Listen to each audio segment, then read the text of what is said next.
نبی صلی اللہ علیہ وسلم نے ایک مثال پیش کی صحابہ کو کہ اگر ایک انسان کے گھر کے باہر ایک سٹریم آف واٹر ہے اور اس میں 5 ٹائمز ڈبکی مارے تو کیا اس پر کوئی ڈرٹ رہے گی؟ تو صحابہ نے کہا آبویسلی نہیں.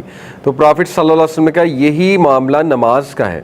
5 نماز کا مطلب ہے 5 بار ڈبکی مارنا صاف پانی میں، تو ان کے بدلے اللہ وائپس اوے آل دا ڈرٹ یعنی سنز فرام دیم. ٹھیک ہے، تو یہ بہت ہی موٹیویشنل خوبصورت حدیث ہے. اسی طرح میں نے آپ کو یہ حدیث سنائی the 5 daily prayers and the Friday prayer until the Friday prayer are expiation. جمعے کے جمعے جو نمازیں ہیں جو جس نے پڑھی ہوں گی انشاءاللہ، تو وہ گناہوں کی ایکسپیشن ہے. جمعے کے جمعے کی جو نمازیں یعنی 1 ویک کی جو نمازیں ہم نے پڑھی ہوں گی، ٹھیک ہے، تو they are an expiation for our sins. اور دیکھیں ہم سب کو گناہ معاف کروانے کی کتنی ضرورت ہے. اللہ تعالیٰ نے کتنے چانسز دیے انسان کو. کفارات پہ باقاعدہ حدیث ہیں، کفارات کہتے ہیں گناہوں کے کفارہ کو. دیکھیں نبی صلی اللہ علیہ وسلم نے فرمایا جو انسان نماز پڑھ کے اسی جگہ پر بیٹھ کے ذکر کرتا ہے اور جب تک وہ ذکر کرتا ہے تو فرشتے اس کے لیے دعا کرتے ہیں. The angels pray for the person. تو یہ بڑی خوبصورت بات ہے. ہماری انفارچونیٹلی کوشش ہوتی ہے کہ نکلیں، سلام پھیرا اور بس نکلیں، ٹھیک ہے. تو تھوڑا سا اگر ہم ویٹ کر لیں، وہاں پہ بیٹھ جائیں، یہ ہمارے تزکیہ کے لیے بھی اچھا ہے. مسجد میں آپ بیٹھیں گے، پازیٹیو انرجی لیں گے، اسپرچول انرجی لیں گے انشاءاللہ. It will give you that drive, that motivation, that energy to fight فتناس، ٹو فائٹ دا سنز. ٹھیک ہے، تو اس کو لیں، اس انرجی کو وہاں بیٹھ کر. تو یہ جو کفارات ہیں اس میں نمازیں بھی ہیں. سب سے بڑی بات کہ نمازیں ایکسپیشن آف سنز ہوتی ہیں. اسی طرح یہ حدیث میں نے آپ کے سامنے رکھی تھی کہ 5 جو پریئرز ہیں نبی صلی اللہ علیہ وسلم نے فرمایا جو اللہ نے انجوائن کی ہیں، جو کوئی بھی صحیح سے وضو کرے گا پراپرلی اور ان نمازوں کو ٹائم پر پڑھے گا اور رکوع صحیح سے کرے گا، سجدہ صحیح سے کرے گا اور پراپر فوکس آف مائنڈ کے ساتھ پڑھے گا اور ہیوملٹی اور خشوع لے کر آئے گا. یہ کچھ کنڈیشنز ہیں نمازوں کی. ٹھیک ہے، کیا کیا کنڈیشنز ہیں؟ پراپر وضو. اب دیکھیں اگر ہم نے وضو ہی پراپر نہیں کیا، if we did not start, اگر ہمارا سٹارٹ اچھا نہیں ہے، ٹھیک ہے، ہمارا وضو بہت کیئر لیس ہے اور اس میں کچھ آپ کے ایسے اعضاء رہ گئے ہیں جو ابھی تک ڈرائی ہیں. جیسے ایک صحابی کو نبی صلی اللہ علیہ وسلم نے کہا دوبارہ وضو کرو، آپ نے وضو ٹھیک سے نہیں کیا کیونکہ تھوڑا سا ایلبو ڈرائی رہ گئی تھی. بٹ ہیونگ سیڈ اٹ، اب یہ نہ ہو کہ او سی ڈی ہونے لگ جائے. طہارت پہ وضو پہ او سی ڈی بھی بہت ہو جاتا ہے، بار بار بندہ کرتا ہے، بار بار.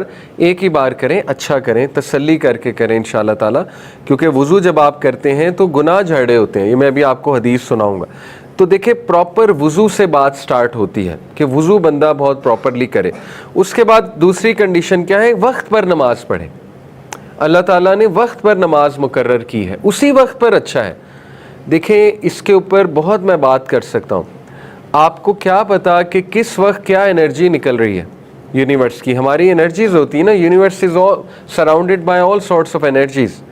تو یو نیور نو کہ اس خاص ٹائم پہ ہی آپ سجدہ کریں گے، اس خاص ٹائم پہ ہی آپ نماز پڑھیں گے تو فائدہ ہوگا. یہ اللہ کو پتہ ہے، ٹھیک ہے. اس لیے اللہ نے اس خاص ٹائم پہ نماز مقرر کر دی ہے، اسی ٹائم پہ پڑھنے کا فائدہ ہے. ٹھیک ہے، ٹائم پہ ہی نماز پڑھیں گے تو اصل فائدہ ہوگا. پھر ہے کہ بوئنگ اور پروسٹریٹنگ پراپرلی ہونی چاہیے، کمر سٹریٹ ہونی چاہیے جیسے میں نے کہا ہے، اور توجہ ہونی چاہیے رکوع میں، اور سجدہ بھی بہت پراپر ہونا چاہیے، سجدہ کیئر لیس نہیں ہونا چاہیے. اور اس کے بعد فرمایا پراپر فوکس آف مائنڈ سے جو پڑھے گا. فوکس آف مائنڈ دیکھیں یہ ایک جہاد ہے اور یہ جہاد ضروری ہے نماز کے لیے. یہ جہاد ہوگی تو آپ میں مائنڈ فلنس آئے گی. اگر یہ جہاد نہ ہوتی اور کوئی ڈسٹریکشن بھی نہ آتی نماز میں، کوئی تھاٹ بھی نہ آتا نماز میں، تو پھر دیکھیں شاید نماز آپ کو اس طرح سے ٹرین نہ کر پاتی. ٹریننگ تبھی ہوتی ہے جب چیلنجز آتے ہیں. تو فوکس ہو اور خشوع ہو، ہیوملٹی ہونی چاہیے. خشوع سے مراد کیا ہے؟ دل جھکا ہو اللہ کے آگے. دل سے پڑھی جا رہی نا، دل بھی انوالوڈ ہے، جسم تو انوالوڈ ہے لیکن دل بھی انوالوڈ ہے. دیٹ از خشوع. تو انشاءاللہ یہ ساری چیزیں ہم ان لیکچرز میں اچیو کرنے کی کوشش کریں گے کہ میں آپ کو یہ باری باری چیزیں بتاؤں کہ ہم نے لانی کیسے ہیں اپنے انشاءاللہ نماز میں. تو باقی نبی صلی اللہ علیہ وسلم نے کہا جو اس طرح سے نماز پڑھے گا، اللہ کا پرومس ہے اللہ تعالیٰ اسے فارگیو کرے گا. پرومس ہے اللہ کا، اللہ تعالیٰ اسے معاف کرے گا. ٹھیک ہے. پھر ڈسٹریکشن آف شیطان کے بارے میں حدیث ہم نے دیکھی مسند احمد کی. پرافٹ صلی اللہ علیہ وسلم نے فرمایا جب بھی تم میں سے کوئی مسجد میں داخل ہوتا ہے